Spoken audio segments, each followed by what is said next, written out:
always get it. The OGs always told me what I start, I gotta finish. So I push it to the limit, so I can be the greatest. So I can look my family in their eyes and say we made it. Don't let life hand you nothing, you just gotta go take it. Always keep it 100, don't ever let me catch you faking. Keep a close eye on your circle.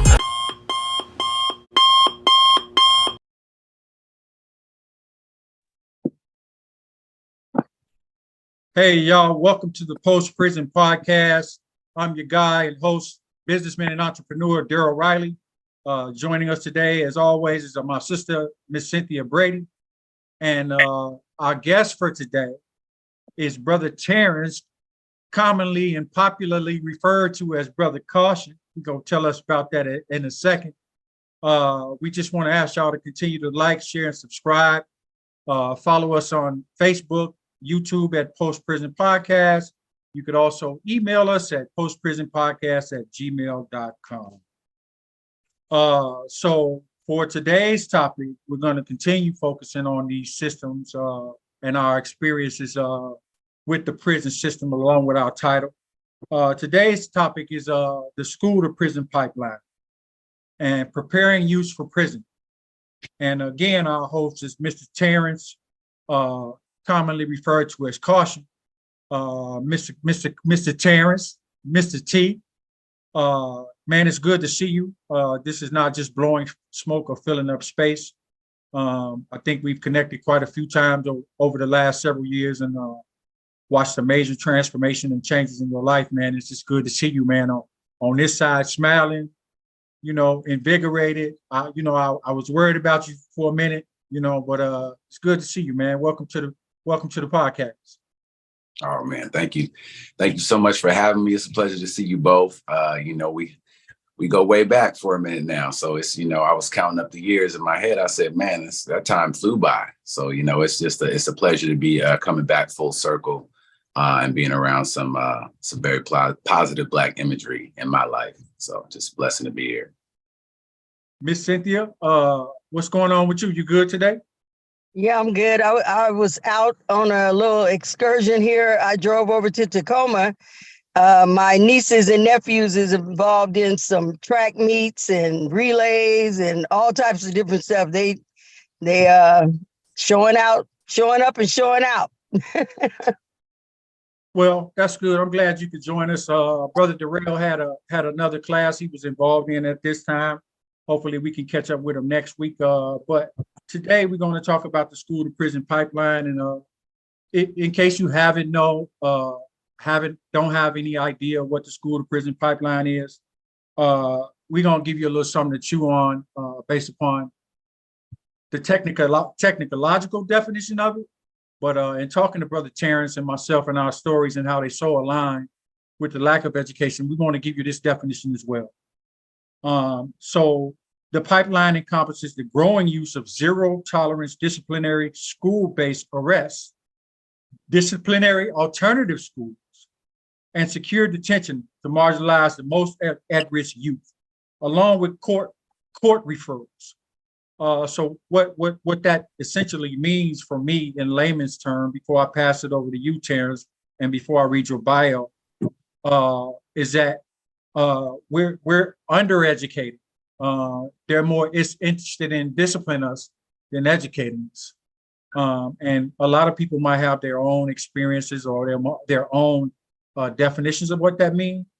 But I think as we dive into a little bit about you and your situation and how this all came about, we'll find a little bit more how that closely resonates with us. But I want to read your bio here real quickly, man. Feel like I should be asking for your autograph or something. Stop. So Terrance Turner, aka C.A.U.T.I.O.N, Caution, is one of the rare voices thinking, speaking, writing, and delivering the stories and messages that few can. Terrance is a philosopher, motivational, inspirational speaker, writer, author, spoken word artist, poet, activist, youth mentor, and more. Hailing from the city of Destiny, Tacoma, Washington, Terrance's path is one of tragedy and triumph. He has worked with such organizations like Civil Survival, serving as vice chair, and Tacoma ceasefire.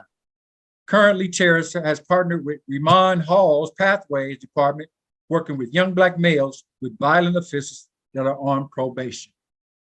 Wow. Brother Terrance, man, so you just made it go back to my mind how long ago that civil survival thing was.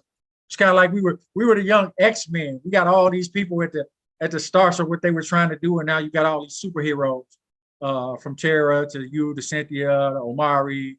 Everybody's out here doing something positive and impactful. That's just a beautiful thing to see. So, Terrance, Mr. Turner, first of all, tell us about CAUTION, C-A-U-T-I-O-N. What is that, and how did that come about? Growing up in Tacoma in the early 90s, there wasn't a lot of options for young Black males. It was, sports, gangs, and that was kind of it. I ended up on the gang side of it and ended up getting incarcerated as a young man for quite a significant amount of time. And while I was doing that, during that sentence, I was trying to reclaim who I was, my identity separate from the gang. And so I renamed myself CAUTION. And then I thought, well, I needed to mean more than just like beware or just be scared to be, you know what I mean? Like I didn't want it to be like that kind of title for myself. So then I created an acronym. Originally, the acronym was a Critical Association Under the Influence of No One, which just basically meant like I knew that I had importance, but I knew that I had to be separate from my associations. Like I couldn't be under the influence of the gangs or the culture or whatever, the stereotypes, whatever it was. I wanted to be able to be me. But then I want to say about 10 years ago, I redid the name again, and now it stands for Constantly After Understanding That Inspires Opportunity and Networking. And that's kind of been the outward goal, which is just to remain open and receptive and continue to build networks, with the people around me that are doing, walking in a similar light. Well, that's pretty powerful, man, and impactful. I think the most impactful part for me is you made a decision as a young man that you was going to stand out from the gang culture, and that's usually a tough and scary and lonely decision. So I commend you for standing on that. But can you describe your youth and the situation you found yourself in within the criminal system without going deep into it? Yeah.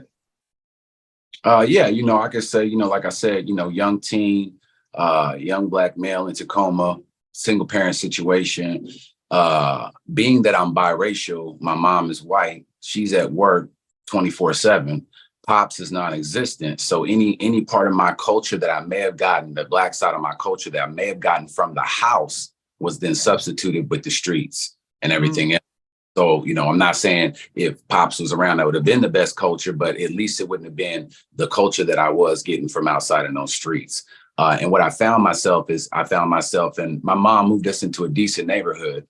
But to do that, right, you got to pay the bills to live in that decent neighborhood. So now she's at work all the time, so there's no supervision. But that also means that she ostracized us from my peers, because my peers couldn't afford to live in those neighborhoods. So although I'm set off to the side, that means the school that I go to it's not full of Black kids like me. It's full of, mostly white kids and a few other, nationalities that made it have some diversity. And what I found right in the second grade, first grade, my mom was able to put me in a Montessori school. And I think that's why I am who I am today, to be honest. Like, it's just like I had that very beginning stage where I was unaffected by the norms of our educational system and our public education systems in America.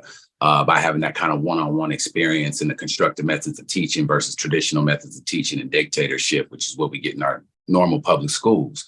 So, but second grade, I remember my teacher forcefully took the pencil out of my left hand and shoved it into my right hand and told me, you're going to be right-handed. And I think that was the beginning of my standing up for myself. It was the very beginning right there. Like, no, I'm about to be left-handed, right? And put the pencil right back in my left hand. And guess what happened? I got in trouble for standing up for myself. They wanted me to stand up and pledge allegiance. I refused to do it in second and third grade. This is coming from nowhere. My parents aren't teaching me this.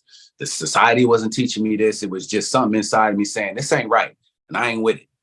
but I was smart and I knew the curriculum. I could do the work. That was never a problem. But instead of them focusing on my academia, they constantly focused on my behavioral reactions. They would never look at it like it was they would say his actions, but these were reactions to my environment. These were reactions for being marginalized, isolated, not having like-minded peers, not having a curriculum that was relevant to me or my culture at the time.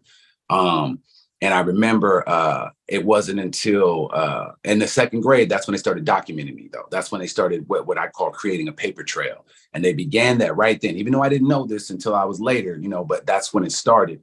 And that went on through the third grade, through the fourth grade, through the fifth grade. And I remember in the sixth grade summer, that's when it became criminalized. It went from just everything was being black and white documented to now we're going to put them on some legal documentation. And that came from, typical stuff. From what I know, most kids that go to school, they get in fights, and it may be, just, okay, you guys break it up and go back off a recess and it's over and done. Okay, well, you go home for the day. Or at the most, you're suspended. You know what I mean? But for me to be in that situation, we were teasing the kid and the kid said, F my mom. And I said, and the whole bus was like, ooh, and so I was like, all right, when we get off this bus, you're going to get it. You know what I mean? Got off the bus, walked away from the bus stop, punched the kid and went home. I thought it was over and done. And later that night, I'm chilling in my boxers and my socks and the police knock on the door, and I'm a kid, yank me out my front door, unclothed, yank me down my driveway and throw me in the back of the car. No questions asked. Not, who are you? Can we see your parents? Nothing. Just I open the door, snatch me up, put me in the car, then go tell my parents I'm being arrested for all this violent assault. I ended up getting put on what's called diversion. I had a legal court case. I was charged with assault this is at age like 11 years old. I was charged with assault for a simple fight that kids would normally get in on any other day. It wasn't nothing, but that kid was white. And I was considered black. Even though I'm biracial, it didn't matter. I'm considered black. So they like, nah, you done punched the kid. So now you got criminal charges. I go to court. They give me a public defender, AKA a public pretender. And at that time, they basically say, okay, well, we got you in the system now. So we're going to give you an opportunity for diversion. So they offered me a diversion program, which was don't get in trouble for X amount of time. And of course, as a kid who's being targeted and it's the summer and now I got a file on my back, of course, I'm going to do something wrong. I'm still having no supervision at home. I still lack a black male role model in my life. And I'm still kind of just in the wind. And that trajectory just can continue to spin out of control. And I violated my probation. They extended my probation, violated my probation. And these are simple things like broke curfew or, whatever. It's not saying I committed a new crime per se, but they kept me in the system as a young man.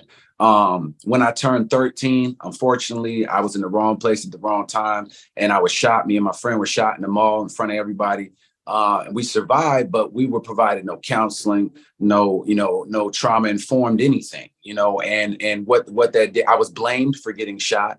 My own family blamed me. They burned my clothes when I was in the hospital. Like, oh, it was what you were wearing that got you hurt. And I'm like, nah, that wasn't it actually, So it was like this great misperception that if a young black male in Tacoma or in any inner city gets shot, they probably did something to deserve it. And that really infuriated me. And so then I turned that into anger, just pure, just craziness, and ran out in the streets. And I started causing the same harm that was caused to me upon my city, my community, so on and so forth. After I got shot for a gang that I was allegedly from, I ended up actually becoming a part of that gang later. And then that just led to the perpetuation of more crime. And because I was already desensitized, because I'd already been shot, because I already felt like nobody cared, it was really easy for me to just be a part of that culture and really be immersed in it very quickly, which led to my incarceration for juvenile life as a young man.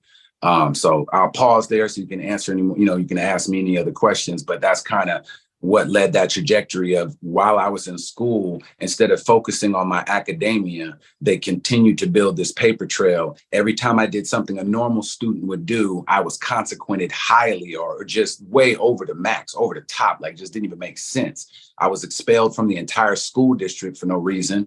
I went to all the alternative schools in my school district before being expelled from the entire school district. And that left you with what? Now I can't go to school. The society thinks I'm a criminal anyway. Why don't I live up to the expectations? Right? I'm completely ostracized. I don't have any outlet. I don't have any guidance. And mom's is at work 24/7. So what's my outlet? You know what I mean? So it was kind of, that's where I was at age 15, early 90s, amidst in gang culture here in Tacoma and the greater Puget Sound area. Well, I will say that every Black man that's been a product of the school to prison pipeline can remember that one teacher. Like you talking about, I can remember that one teacher. Her name was Miss First. I'll never forget her. You know, like you say, when the documentation started. Well, even though all of that occurred and all of that was tragic, you did turn it around. You did find a way to get yourself in a position to be substantively relevant in the community, and it shows in all your work. But let me ask you this: as an adult, right? Have you discovered any collateral damage that occurred that you experienced today as a result of that?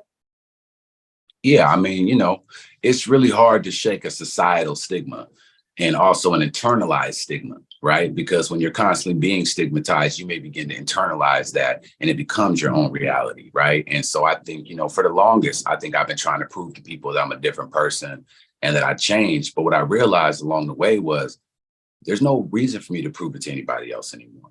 I know I did the change. I know I did the work. And it's no longer up for me to educate everybody else on the work that I've done. If they don't understand us and they want to hold those biases against me, that's fine. But I'm going to continue to operate like I should. And I can give you a prime example that I remember. You know, I went to the Clover Park School District as a young man, and I never got to go to high school. A lot of people don't understand that about me. When you're incarcerated at the age of 15, you don't get to go to high school. So I didn't get the dance and the tolo and all that stuff. I didn't get to do none of that, right? But in my junior high, which I had made it to almost the 9th grade before I was expelled, they used to have this principal, and his name was Mr. Purvis. No, he was the vice principal, Mr. Purvis. And I spent most of my days, even in elementary school, because they didn't want to deal with me, they used to let me sit in the office. I would sit in the office all day, eating candy and doing nothing because they didn't want me to be in the classroom with everyone else. And that actually transferred over into to junior high, which, you know, my junior high was 7th through 9th grade at the time. So 7th grade, I'm sitting in the office all the time. And they used to have me on a ticket system. Like, you know, if I got too many tickets, then I got to go to the office to stay in the office for the rest of the year type of stuff. And so, but I ended up, and I'm a personable kid and I'm a personable adult. So I'm over there, you know, chopping it up with the vice principal, you know, and then I go to jail forever. And I remember that one of the last conversations I had with him, he told me, he was like, you ain't never going to be nothing. Like, he was cool with me, but he was also, you know, a white male in our society looking at me and telling me I wasn't going to amount to nothing. Well, while I was incarcerated, I got my GED as soon as I turned 16. I graduated from high school a year early with like a 3.5 GPA and started college credits when I finally was released at the age of 21. Graduated from Evergreen State College with, you know, my 4-year degree a year early. Right. So all of these things, educationally wise, they told me I would never be able to do and never have access to. I jumped through with leaps in some of the hardest circumstances. And so I thought, and I was already working with schools at the time. So I was like, what better thing to do to come back to my junior high and be a motivational speaker or chop it up with the kids and the youth? Because that's what I do already. But I'm doing it everywhere periphery to my own county. So I'm like, yeah, it's got to be here. I go back. He's still working there. And I told him, I was like, yeah, you remember the day that you told me I wasn't going to be shit? And he was just like, but yeah, that I just laid it on him. And he kind of just looked at me dumbfounded. But his expectation was still there. Like, it didn't even matter, you know, that I had done all those great things. There was no, well, great job, great turnaround. Thank you for taking the time to come back to the school and check in. And, you know, none of that. So, and that was just, you know, that was the very beginning. I've been free for 20 years and I can't tell you how many times that's happened since then. But yeah, it's a reoccurring thing. But the shift was understanding that now it doesn't get to create my reality anymore. You know what I mean? It used to really create my reality. Like, I would get bent out of shape. I would feel defeated. I would feel like no matter what I did, it was never good enough. So that shifted from that to, I know the work that I've done and I know that I paid my dues and I know that I have remorse for the harm that I've caused. So regardless of anyone that wants to hold that against me, I can't do anything about it at this point. And so I'm going to continue to shift my energy to move forward instead of being stagnated by the naysayers and the people, the non-believers. Well, look, it sounds like you've had some experience on them peaks and valleys. You know, I know a couple you've experienced since I've been here. Cynthia, you wanna toss in a question for my guy? Yeah, Terrance, a lot of I want to say before I ask you this question, a lot of the things that you just said, I swear, me and you, our history is much alike when it comes to the education department, and also people telling me the same thing, that look like your life is going to be hell and you're going to go through these things and all this stuff, basically cursing me instead of blessing me and teaching me another way to go. But I commend you for the journey that you took and showing people that that was a lie. I wanted to ask you about your book. Tell me something about your book. What made you decide to write this book, and also like what was the catalyst that got you into writing it? Nice.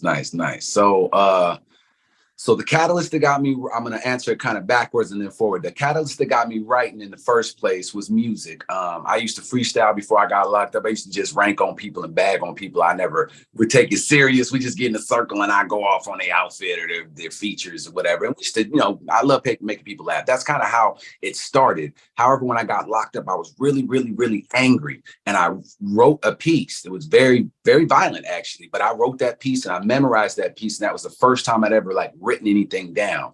And I wrote that piece in the juvenile, but I was in the juvenile for a year and a half fighting that decline hearing because they were trying to decline on me, charge me as an adult. So while I was in there, I didn't write any more raps. It was the only rap I'd ever written. But when I got sent up to the insto, there was a big divide between Tacoma and Seattle, and I'm a little old baby, I'm just turned 15. I'm 5'3", barely weigh a buck.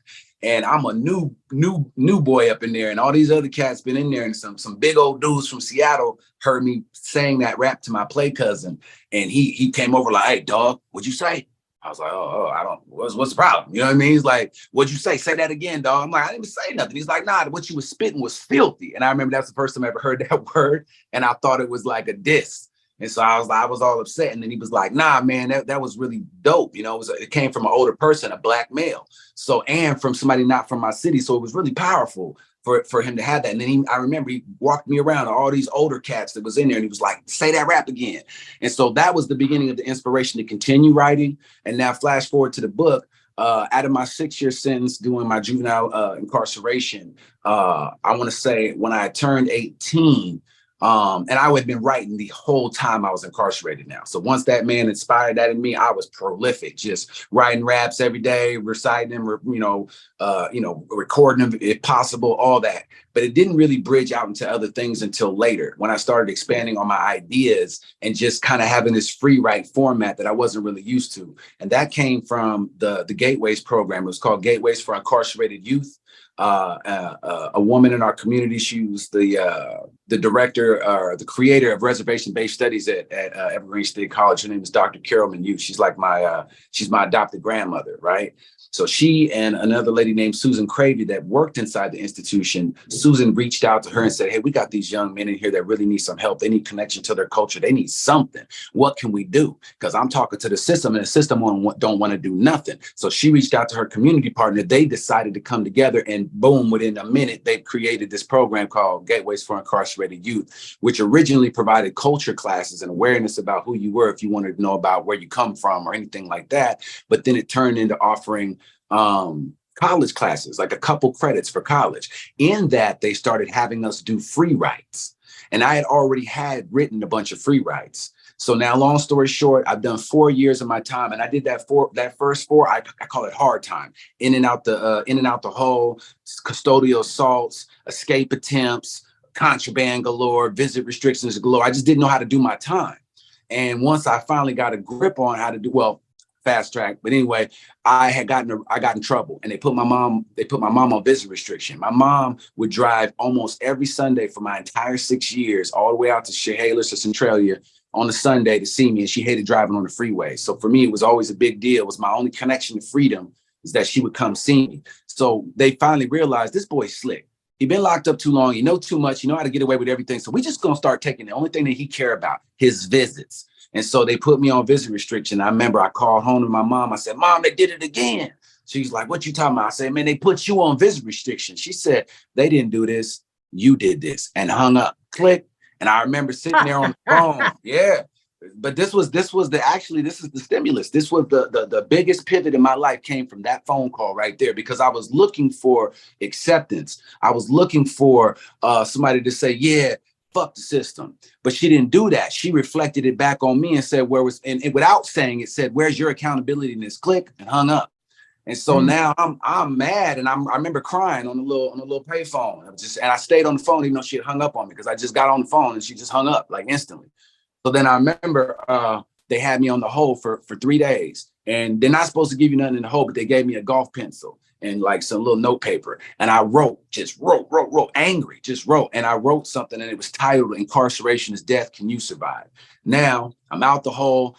Maybe a year later, the program comes, that gateway program comes and is brought into the institution. And they ask everybody, do you have anything that you can give us that we'll take out of the prison? We'll display it for you over the summer, and I end up giving them this piece that I had a chance to type up in the computer class in the school in prison, right? So I give it to them. They come back the following quarter after summer break with a journal like this thick. It was a spiral journal. And in that journal was like hundreds of people's feedback about my story, my stapled up piece of paper that I had written on, 72 hours in the hole with a golf pencil.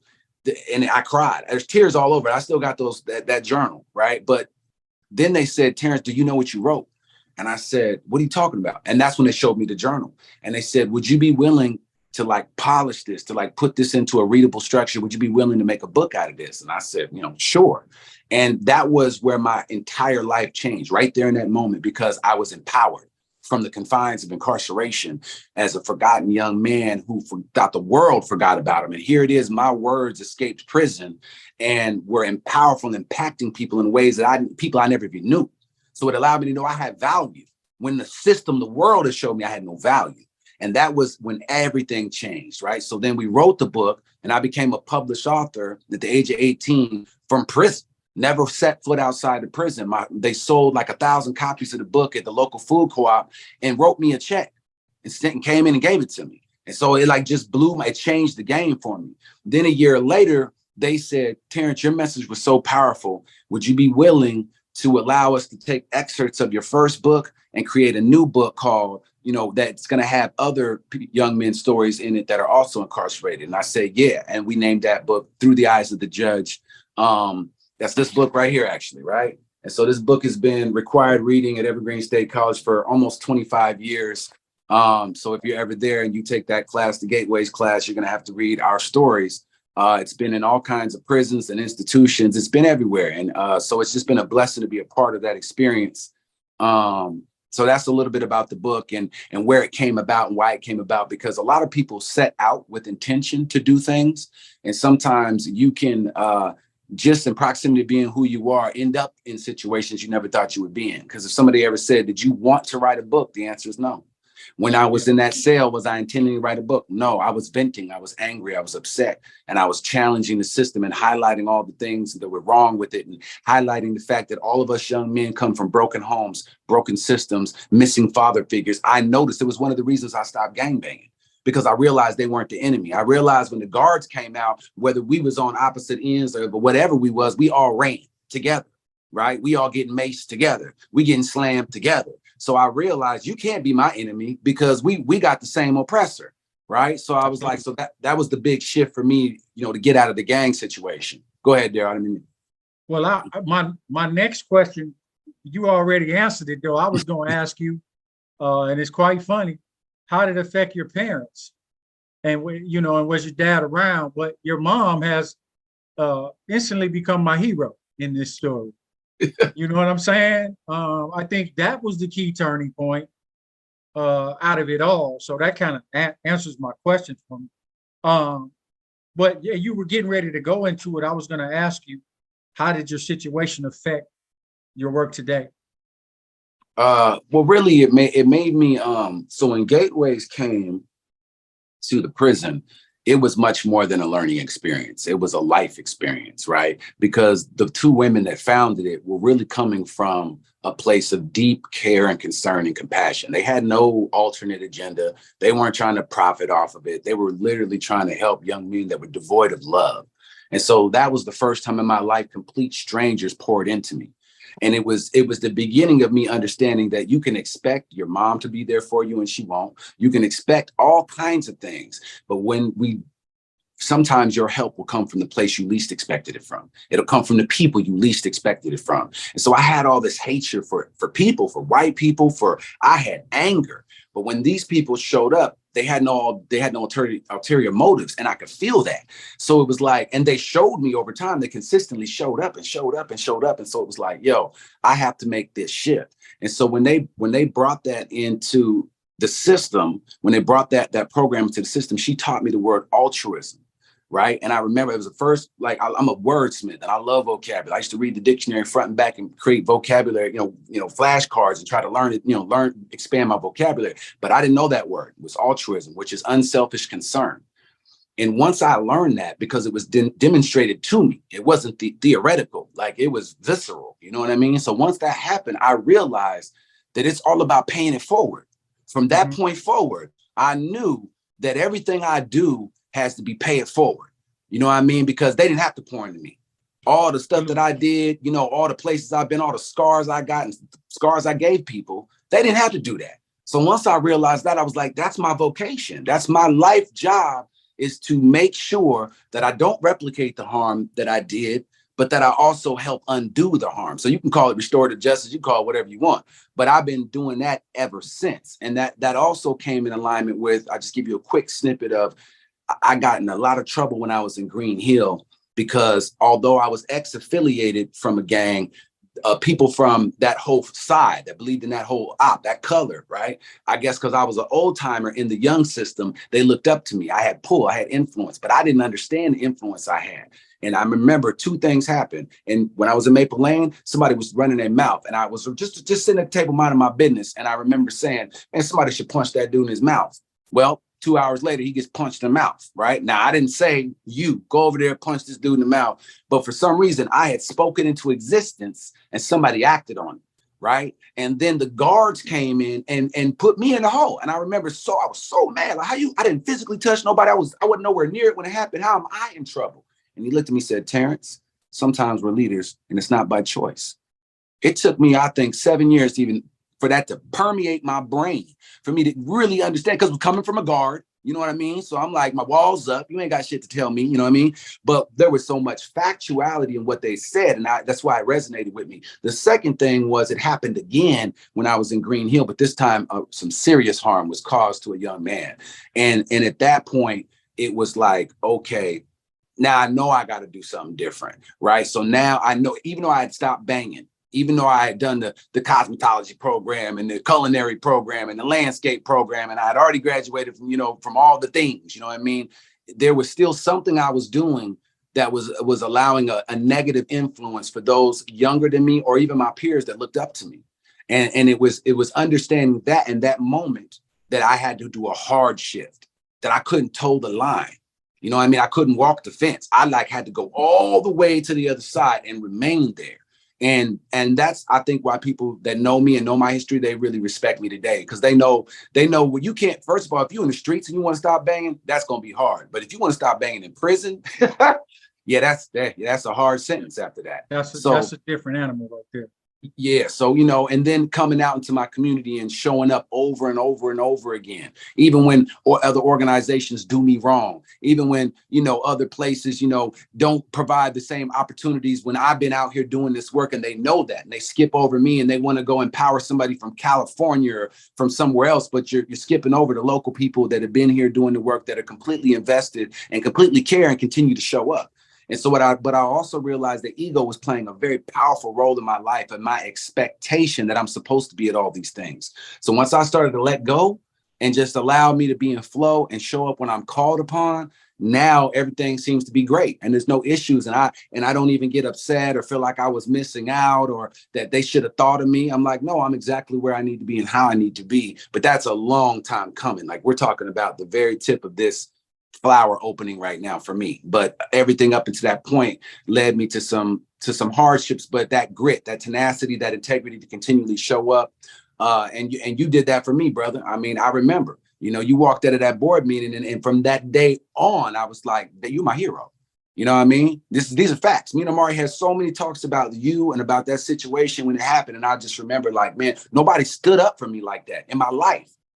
To walk away from an opportunity for them because they saw unjust in the beginning, even if I was willing to accept it, you didn't, and I just thought that was really powerful. So you know what I mean? Like it's been a lot of growth, a lot of learning, obstacles and opportunities. But I'm just blessed to be here, blessed to be in this space today, and so honored to have gotten a bigger community around this, where I know the people are truly invested. And they're not just buying for the money and for the platform and et cetera. You know what I mean? So I've seen both of you in many different venues doing this work. So that's why I'm here and I'm okay to be on the podcast. You know what I mean? Because I know it's coming from a great place. So, just grateful to be here. Well, it's ironic that you should bring that up because I've actually met with the former executive director of Civil Survival twice in the last 10 days. I won't say it's a come to Jesus moment, but we had to focus on the commonalities, you know what I'm saying, and learn that what was okay in 2016 couldn't be okay in 2024, and I didn't have the capability to express my disagreements like I really needed to, So I think that was helpful for both of us. That's just and myself. Cynthia, you got another question for my guy? I wanted to say what Terrance made me think about when he said that, like certain opportunities wasn't really opening for him. I think that we all have a time when things are supposed to take place. And one of the things that have come to my attention is pride. Like we can't be prideful in doing this type of work. We have to be humble because where we're coming from is a place of love and that we care about our people and we care about the circumstances and situations surrounding it. But when we come from a place of pride, it turns into all about us instead of all about them. And I've seen you doing the work too. And I really appreciate, I've heard your voice. You have a strong voice and you are a powerful influence in this community. Matter of fact, I'm in your community. I've seen you working out here in Tacoma. I'm in this community right now. And I have a lot of respect for you. And I noticed like you put out a lot of stuff on the internet that has had a great influence on the people that's on Facebook that need that inspiration. And your voice is really powerful. And so I just ask you to keep on doing what you're doing, feeding us, keeping us knowing that this work is worth it. And also keeping us abreast of learning, because you always put something out there that makes, a person have to look it up and really do the research and then also to understand where you're coming from with it. I admire you for all the stuff that you've been through and how the resiliency you have shown in being a young Black man, male or man, should I say man, going through the changes that you went through and coming out on the other side. Yeah. And I think, and so thank you so much for saying that. I appreciate you. I love you. Thank you for saying that. And I think the biggest part about this was for me to realize that for myself, what you just said, right? Because I continue to look for the validation outside of myself, right? I needed to be validated by my community. I need to be validated by this organization. I need to be validated by this degree. And now I realize that I know the work that I've done. I kind of spoke to that earlier, right? So now it's just like, I'm okay. There's like this contentment that came over me that is checking my ego, because my ego is very much involved. And I believe that blocked a lot of my blessings. I'm gonna be honest. I think it shut down tons of stuff for me, but also in alignment with what you said, that I had to go through that to be in a different place at a time to receive the message correctly. Right. And now it's just having this extreme abundance mindset and having the gratitude mindset, which allows me to go and flow now and not have to worry about, oh, they may use me to check a box, right? Say somebody wants to come and be a part of their program or their organization because they got some grant money or some fund money and they need to check a box. Yep, we gave gun violence prevention money to XYZ in Tacoma. And that used to piss me off, right? That would make me go, oh, I can't believe this, and I'm not going to work with them. And now it's like, no, come on, you check your box. I'm gonna do the real work. It's all good, right? So it's like just understanding, like you said, if it's about my pride, I'm not serving from the base that I should be serving from. But if I care about the people I'm trying to serve and I subside my pride and I table my pride, then I can still get access to that opportunity and come at it from a different vantage point, which creates the integrity and the resiliency that you were talking about, right? That's where that's coming from. It's kind of this understanding. And the other thing that I would say is that we got to hold each other accountable, right? All of us as orgs, all of us as activists, all of us as leaders, role models, mentors, all of the above, we got to hold our counterparts, our community, our youth, our siblings accountable. And I think we don't do enough of that. And I just want to touch on that because right now, in the culmination of all of these things that are going on in the Puget Sound, Pierce County, even surrounding cities, right? There's this huge influx of money being poured into the cities to prevent guns violence prevention. And unfortunately, this is part of the prison pipeline, right? This is part of what we're already talking about, right? And making sure that we solidify the criminality of these individuals. And ironically, I've been in several meetings recently where people were literally fighting over that money and had no connection to the services that they were going to attempt to create or provide. And I had to step into that meeting. I had to hold my tongue, hold the pride in me, right? But God, universe, creator, whatever you want to say, placed me in that meeting. I wasn't even supposed to be there. And I got invited last minute. I show up in the meeting. It's two people in a closed meeting and they had it all broke down. They had everything broke down. You don't even understand. They had the numbers, the dates, the times, and they were doing like seminaring on it. And then they told me their vision and I listened. And then at the end, I had to hold them accountable. I said, well, really, this is not your lane. And really, you should allow the people that are already in this lane that have been doing the work successfully, you need to back their program. You need to go to them and say, how can I be of service to your program? How can I provide resources to the program that's already existing rather than reinventing the wheel? And that's where that pride comes in, right? Because if we're really trying to serve our communities, if we're really trying to serve our people, then there's no reason why we shouldn't all be collaborating together right now, all of us, across the board. But that ego is in the way. And so we got to be able to hold our people accountable, say, is this your ego that's driving this today? And hopefully they have some self-reflection to do that, right? And I feel like that's kind of the call right now. It's like, I'm not going to actively participate in any organizations right now. I'm actively participating in one-on-one mentorship with my community and youth that I work with. But when the opportunity calls, if I hear the slander, if I hear people talking bad about other organizations, I'm not going to act like I didn't hear it. And I'm not going to spread gossip or rumors and make things worse. I'm just going to stop it right there and say, let's be accountable, right? If you're really trying to serve people, let's serve those people so we don't continue to fill up these prisons, right? Because that's what's going to happen if we're all checking boxes, right? If we're not really doing the work, then we all check the boxes. All of our young Black and brown people are still being in bodies in prison and murdered by law enforcement, right? So those things don't change until we change. Well, we definitely unpacked a whole lot, and since I know you two like words, a couple of things I want to touch on. I think we did a good job explaining how the school to prison pipeline can work in one individual's life. I won't go into my story, but end up getting 3 felonies, just 16 for a fight, like you said. And I got to fight this. That's a lot of stress involved with all of that.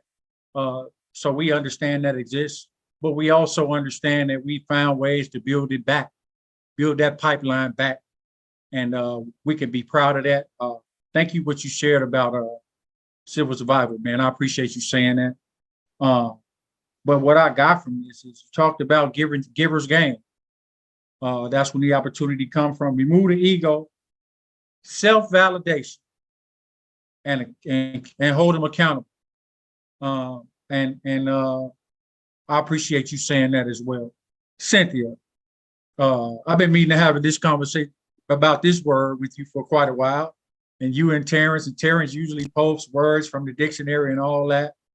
But I think that I know what you mean when you say the word humble. You actually mean humility. But humble is a negative term. It's not a positive term. It's not an upstanding term. It actually means showing a modest or low estimates of one's own importance. And I don't think that's I don't consider that positive. We should all have humility is the word. Humility is the word that I be talking about. Yeah, I just, every time I hear a lot of people say that word to these days, and I get what they mean, but I know I'm talking to two wordies here. So just thought I'd drop that one out there. Terrance, well, we'll let Cynthia close us out if she has anything she want to say to you or her goodbyes to you. I know y'all pretty tight. We've always kind of ran in the same circles for the most part. So Cynthia, you want to share something with this brother? Because he gave us a bomb show today. He absolutely did. I could listen to Terrance talk all day long. There's a lot of people that they just talk to be talking, but you always make sense, and you always say something that a person can leave from your presence and end up really thinking about it and meditating on what you said and get something from it. And I appreciate that about you. Keep doing what you're doing in the community. If you need me for anything or need some kind of help or whatever, just let me know. I was kind of concerned for you for a minute there when you got in that bad accident. And I was like, where is he okay? Because I heard from you for a little while, then you got quiet. And I was like, oh my God, I don't know what's going on with my brother, but I'm hoping he all right. And I kept you in my prayers. I just want you to continue to do what you're doing and continue to encourage these brothers. Because we do have an issue out here but it's really ironic because today when I went to this sporting event over here at Mount Tahoma, all these kids and these athletes, I seen something different, and I see promise and I see hope. And so with that being said, I ask you, to continue to do what you're doing and to continue to bless this community because they need you. They really do. Thank you both. Thank you so much. Thank you for having me on. Leave me with one. I want you to leave us with one other thing. Okay. We didn't talk about a lot of your things in your personal life that have been like barriers for you or hurdles for you. What's your self-care like today? Oh my God. I think that's where everything changed. I wasn't taking care of myself. And it took me to be broken down multiple times. And for other people, it took other people to highlight that for me. It was something that I was completely overlooking. So prime example, George Floyd gets murdered and we got a bunch of performative activism going on in our streets. People, don't even know what they there for. They partying in the middle of a protest. And I remember, after the killing of C.A.U.T.I.O.N, there was a march through Lakewood or whatever. And I'm marching through Lakewood, showing up for the city I grew up in, had no connection to that young man whatsoever, just showing up to be present in my community. While I'm at the end of the march or the rally, two people came up to me and said, "What are you doing for yourself?" And I said, "What are you talking about?" And they said, well, what are you doing as a Black person? You have all this trauma that's already living in your body. You're out here marching in these streets. You're reliving experiences and nightmares. What are you doing for yourself? And I was like, what? No, I never thought of it like that. I'm so used to trying to do for everybody else that I'm overlooking me in the process. And so then getting shut down by that car accident, not being able to walk, being in a wheelchair for almost 6 months, being a cane for almost a year after that, right? It really changed my perspective greatly. You know what I mean? And so the self-care routine now is like, I took almost everything off my plate and I put me first. And so now, you know, I wake up in the morning, I'm soaking Epsom salt about an hour and a half before I even start my day. Before I let my feet touch the ground in the morning, I give thanks for just rising. Sometimes I gratitude journal. I usually listen to a affirmation or read an affirmation in the morning. And I try to make sure that I'm traveling. These are all now parts of my daily like self-care routine, with the exception of traveling, but I travel a lot. So that's still incorporated in there, and just finding ways to be happy. Meaning like, you know, when we fight systems, right, that's going to be a never ending battle. So what I've been highlighting to people in the last 3 years when I speak is, you know, that we're fighting capitalism, we're fighting isms, we're fighting whatever the ism is. I go, well, what ism are you fighting in yourself? I draw that reflection back onto self, because when we can do that inward, we change the world. And I was doing it the wrong way. I was trying to change the system.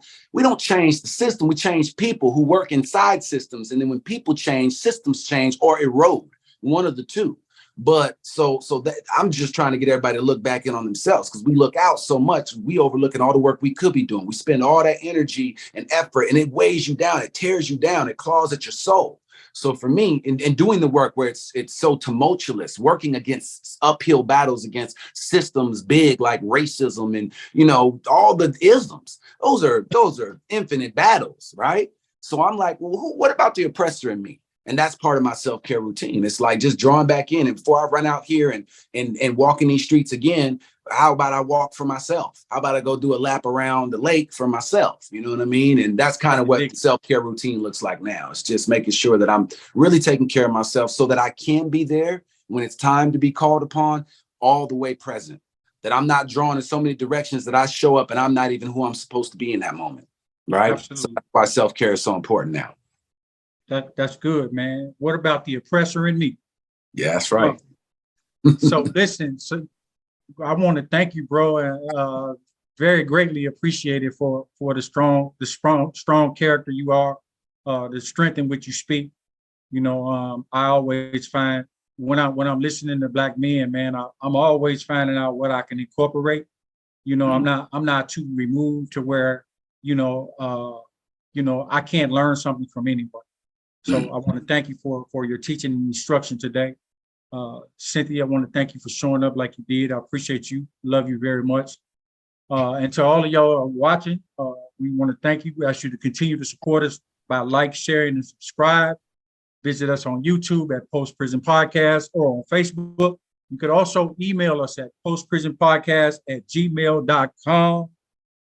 So hopefully we'll have Brother Darryl back next week if we can get all the scheduling together. I'm quite sure he'll be listening in on this one. Peace to you, my brother. See you soon. And to everybody watching, until the next time, peace.